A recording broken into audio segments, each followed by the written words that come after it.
प्रिय छात्राओं, आज हम देखेंगे लाभदायकता अनुपात। सबसे पहले तो हम ये देखते हैं कि लाभदायकता से क्या आशय है। जैसा कि स्पष्ट है, लाभदायकता दो शब्दों से मिलकर बना है, लाभ और दायकता। यहाँ पे लाभ शब्द का भी प्रयोग अनेक उद्देश्यों के लिए किया जाता है और उसके अनुरूप इसका अर्थ बदलता रहता है। लेखांकन उद्देश्यों के लिए लाभ शब्द का प्रयोग कुल आगम में से कुल खर्चों को घटाने के बाद जो शेष बचता है उससे लिया जाता है। और आगम तथा खर्चे एक विशेष अवधि जो कि साधारणतः 12 महीने की होती है से संबंधित होते हैं। और दायित्व शब्द संस्था की लाभ अर्जन की क्षमता को बताता है। कभी कभी लाभ अर्जन की दायित्व को संबंधित विनियोग की अर्जन क्षमता या क्रियाशील निष्पादन के नाम से भी जाना जाता है। प्रसिद्ध विद्वान हार्वर्ड व अपटन के शब्दों में दिए गए विनियोगों के प्रयोग से प्रत्यय कमाने की योग्यता को लाभदायकता के रूप में परिभाषित किया जाता है। किसी भी संस्था की लाभदायकता प्रमुखतः विक्रय व विनियोग पूंजी पर निर्भर करती है। अतः लाभदायकता का अध्ययन विक्रय व विनियोजित पूंजी के आधार पर ही किया जाता है। सबसे पहले हम देखते हैं सकल लाभ अनुपात। सकल लाभ अनुपात से क्या आशय है? सकल लाभ अनुपात सकल लाभ की शुद्ध विक्रय पर अर्जन क्षमता को प्रदर्शित करता है। यह अनुपात ये बताता है कि व्यवसाय के उपरिव्ययों को छोड़ते हुए अर्जन क्षमता क्या है। और इस अनुपात की गणना का सूत्र है gross profit ratio equals to gross profit divided by net sales into 100। इसको हम दूसरी तरीके से भी लिख सकते हैं। ग्रॉस प्रॉफिट यदि नहीं निकाला हुआ दिया है, हमें नेट सेल्स की सूचना दी हुई है और कॉस्ट ऑफ गुड्स सोल्ड की सूचना दी हुई है, तो net sales minus cost of goods sold divided by net sales into 100। इस प्रकार से हम ये ग्रॉस प्रॉफिट रेशियो निकालेंगे। उदाहरण के लिए मान लीजिए एक्स लिमिटेड की शुद्ध विक्रय 2,15,000 रुपये है और कॉस्ट ऑफ गुड्स सोल्ड है 1,55,000। तो ये अनुपात किस प्रकार से निकाला जाएगा? 2,15,000 माइनस 1,55,000 डिवाइडेड बाई 2,15,000। इस प्रकार से हम ये रेशियो निकालते हैं। सकल लाभ की गणना के लिए शुद्ध विक्रय में से विकृत माल की लागत घटाकर की जाती है, जैसा कि अभी हमने देखा है। और विकृत माल की लागत में प्रयुक्त क्या शामिल होता है? प्रयुक्त सामग्री की लागत, क्रय से संबंधित प्रत्यक्ष व्यय तथा उत्पादन से संबंधित प्रत्यक्ष व्यय शामिल किए जाते हैं। और शुद्ध बिक्री से आशय होता है नगद व उधार बिक्री की कुल राशि से, जिसमें सेल्स रिटर्न घटा दी जाती है। अब इस ग्रॉस प्रॉफिट रेशियो का क्या महत्व है ये हम देखेंगे। यह संस्था की कुशलता का माप है और संस्था की लाभार्जन क्षमता इस अनुपात के माध्यम से ज्ञात की जाती है। यह अनुपात हमें यह बताता है कि व्यवसाय की सकल लाभदायकता क्या है, क्योंकि सभी प्रत्यक्ष व्यय संबंधित शुद्ध विक्रय के अनुपात में परिवर्तित होते रहते हैं। अतः साधारणतः जब तक कोई मूलभूत परिवर्तन न हो, यह अनुपात प्रति वर्ष लगभग एक सा ही बना रहता है। इस अनुपात के संबंध में कोई सर्वमान्य प्रमाप निर्धारित नहीं किया गया है, परंतु यह कहा जाता है कि यह अनुपात इतना अवश्य होना चाहिए जिससे व्यवसाय के संचालन व्यय पूरे किए जा सकें और स्थायी व्ययों, लाभांश तथा वांछनीय कोषों की व्यवस्था की जा सके।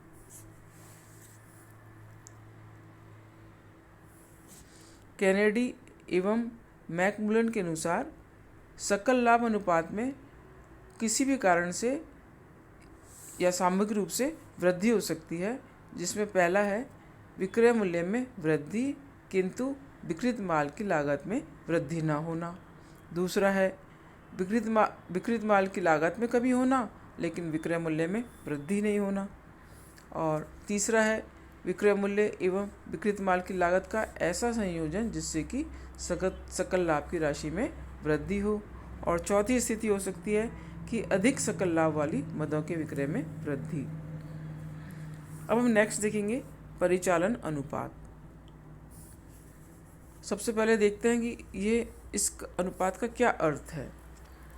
यह अनुपात बेचे गए माल की प्रत्यक्ष लागत में अन्य सभी ऑपरेटिंग कॉस्ट, परिचालन व्ययों, जिसमें प्रशासन में विक्रय वितरण के व्यय को जोड़कर प्राप्त करके इस के योग में से शुद्ध विक्रय का भाग देकर ज्ञात किया जाता है। और जैसा कि इसके फॉर्मूले से स्पष्ट होता है, ये आपको फार्मूला बताया है, operating ratio is equals to operating cost divided by net sales into 100। या इसको हम इस प्रकार से भी देख सकते हैं, cost of goods sold plus other operating expenses divided by net sales into 100। उदाहरण के लिए, यदि नेट सेल्स 2 लाख रुपये है और विक्रय किए गए माल की लागत 1,05,000 है तथा ऑपरेटिंग एक्सपेंसेस 25,000 हैं, तो ऑपरेटिंग रेशियो क्या होगा? 1,05,000 प्लस 25,000 डिवाइडेड बाई 2 लाख। इस प्रकार से हम ये ऑपरेटिंग रेशियो निकालेंगे।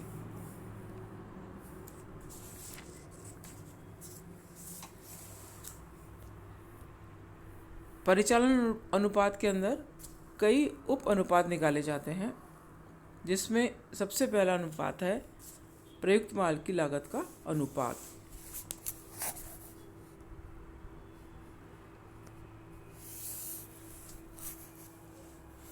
इसके अंदर विभिन्न समय जो टाइम इंटरवल पर इस अनुपात की तुलना प्रयुक्त माल के कुशलतापूर्वक उपयोग और क्रय कुशलता तथा कच्चे माल की कीमतों में परिवर्तन आदि के विश्लेषण में सहायक होती है। इसलिए यह अनुपात इस प्रकार से निकाला जाता है। इसका formula materials consume ratio equals to material consumed divided by net sales into 100। जितने भी आपके इसके अंदर कॉस्ट के पार्ट होते हैं, जिसमें पहला है मटेरियल, तो हम इसको material consume divided by net sales करेंगे। दूसरा अभी मैं बताऊंगी आपको कि प्रत्यक्ष श्रम की लागत का अनुपात, उस स्थिति में हम direct wages divided by net sales करेंगे। इसके अलावा तीसरा होता है हमारा मैन्युफैक्चरिंग एक्सपेंसेस, जिसमें हम एक्सक्लूडिंग मटेरियल्स करते हैं। ये कन्वर्जन कॉस्ट रेशियो, जिसमें manufacturing expenses divided by net sales into 100। तो इस प्रकार से हम सारे एक्सपेंसेस का, इसके बाद जैसे ये प्रशासन व्यय है तो इसमें एडमिनिस्ट्रेटिव एक्सपेंसेस, इसके बाद सेलिंग एंड डिस्ट्रीब्यूशन एक्सपेंसेस, तो जितने भी एक्सपेंसेस के मद होती हैं उनको हम ऊपर लिखेंगे डिवाइडेड बाई नेट सेल्स। इस प्रकार से हम ये सारे अनुपात निकालेंगे, प्रशासन अनुपात, विक्रय एवं वितरण अनुपात, इस प्रकार से ये हम सारे अनुपात निकालेंगे। Selling and distribution expenses ratio, जिसमें सबसे पहले तो हम ये देखते हैं, ये भी अभी मैंने बताया आपको, मटेरियल कंज्यूम रेशियो। दूसरा प्रत्यक्ष श्रम अनुपात, यह क्या बताता है? इस अनुपात के माध्यम से हम देखते हैं कि श्रम की कुशलता एवं उत्पादकता के बारे में अनुमान लगाया जा सकता है। इसी प्रकार से एडमिनिस्ट्रेटिव एक्सपेंसेस रेशियो में यह अनुपात प्रशासन व्ययों की अनुचितता या उचितता का पर प्रकाश डालता है। इसी प्रकार से विक्रय एवं वितरण व्यय अनुपात, यह अनुपात विक्रय एवं वितरण व्ययों की उचितता एवं अनुचितता के बारे में प्रकाश डालता है। इस प्रकार से हम ये सारे लागत के जो विभिन्न तत्व हैं उसके अलग अलग अनुपातों का परिकलन करते हैं। नेक्स्ट है परिचालन लाभ अनुपात। सबसे पहले तो हम इसका आशय देखेंगे। इसे शुद्ध परिचालन आय अनुपात भी कहते हैं। इस अनुपात को विक्रय पर शुद्ध परिचालन लाभ की मार्जिन के नाम से भी जाना जाता है। यह अनुपात शुद्ध विक्रय पर शुद्ध परिचालन लाभ की दर प्रदर्शित करता है। साधारणतः यह अनुपात विक्रय पर प्रतिशत के रूप में निकाला जाता है और इसका फॉर्मूला है operating profit ratio is equals to operating net profit before interest and tax divided by net sales into 100, या इसको हम इस प्रकार से भी लिख सकते हैं, gross profit minus operating expenses divided by net sales into 100, या इसका तीसरा फार्मूला है, यदि हमें ऑपरेटिंग रेशियो मालूम है 100 माइनस ऑपरेटिंग रेशियो। अब हम ये देखते हैं कि सकल लाभ अनुपात, अभी हमने देखा कि ग्रॉस प्रॉफिट रेशियो और ऑपरेटिंग प्रॉफिट रेशियो, इन दोनों में क्या अंतर है। इसमें जो मेन अंतर है, सकल लाभ अनुपात में केवल बेचे गए माल की प्रत्यक्ष लागत सम्मिलित होती है, जबकि शुद्ध परिचालन लाभ में प्रत्यक्ष लागत के साथ साथ अन्य समस्त व्ययों को घटाने के बाद निकाला जाता है, और अन्य व्ययों के अंतर्गत कार्यालय प्रबंध व्यय, विक्रय के खर्चे, ब्याज व्यय, कर इत्यादि सभी सम्मिलित किए जाते हैं। कभी कभी संस्था प्रमुख व्यवसाय के साथ साथ अन्य कार्यों में भी लाभ अर्जित करती है। इस अनुपात की गणना हेतु शुद्ध लाभों में इन गैर व्यावसायिक कार्यों से होने वाले आय व्यय व्ययों को सम्मिलित नहीं किया जाता है। केवल शुद्ध परिचालन लाभ के आधार पर ही यह अनुपात निकाला जाता है। एक संस्था में सकल लाभ अनुपात संतोषजनक हो सकता है। यदि ऐसी स्थिति है तो यह माना जाएगा कि संस्था की प्रत्यक्ष उत्पादन लागत कम होते हुए भी अप्रत्यक्ष व्ययों, ब्याज तथा अन्य संबंधित व्ययों की अधिकता के कारण शुद्ध परिचालन लाभ अपेक्षाकृत असंतोषजनक स्थिति बता रहा है। इसके बाद है शुद्ध लाभ अनुपात। इसका क्या आशय है? यह परिचालन लाभ में गैर परिचालन आगम तथा गैर परिचालन व्यय का समायोजन करने के बाद ज्ञात किया जाता है, और इसका ये आप कई बार निकाल चुके हैं। नेट प्रॉफिट रेशियो बहुत इजी है, net profit after tax divided by net sales into 100। इसको बिफोर टैक्स भी निकाला जाता है, तो इस स्थिति में फॉर्मूला होगा net profit before tax divided by net sales into 100। इस प्रकार से हम निकालेंगे। शुद्ध लाभ की गणना किस प्रकार से की जाएगी? शुद्ध लाभ की गणना परिचालन लाभों में गैर परिचालन आयों जैसे कि विनियोगों पर ब्याज, लाभांश आदि जोड़कर तथा गैर परिचालन व्ययों जैसे कि स्थायी संपत्तियों पर हानि, वैधानिक क्षति हेतु आयोजन आदि को घटाकर की जाती है। इस अनुपात की गणना प्रबंधकीय कुशलता का माप करने हेतु की जाती है तथा कर से पूर्व लाभ प्रयोग किए जाते हैं, तथा जब स्वामियों को लिए दो संस्थाओं की तुलना हेतु की जाए तो कर पश्चात लाभ ज्ञात किए जाते हैं। अगर कंपैरिजन करना है तो कर पश्चात लाभ कैलकुलेट करेंगे, और यदि प्रबंधकीय कुशलता की माप करना है तो हम बिफोर टैक्स कैलकुलेट करेंगे। अब हम देखते हैं कि इसका क्या निर्वचन एवं महत्व है। यह अनुपात संपूर्ण व्यवसाय की लाभदायकता तथा कार्य कुशलता का प्रतीक अथवा सूचक होता है।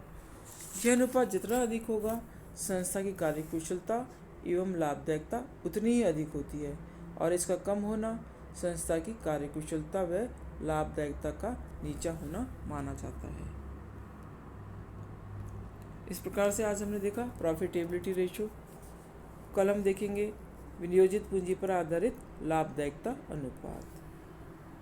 Thank you students.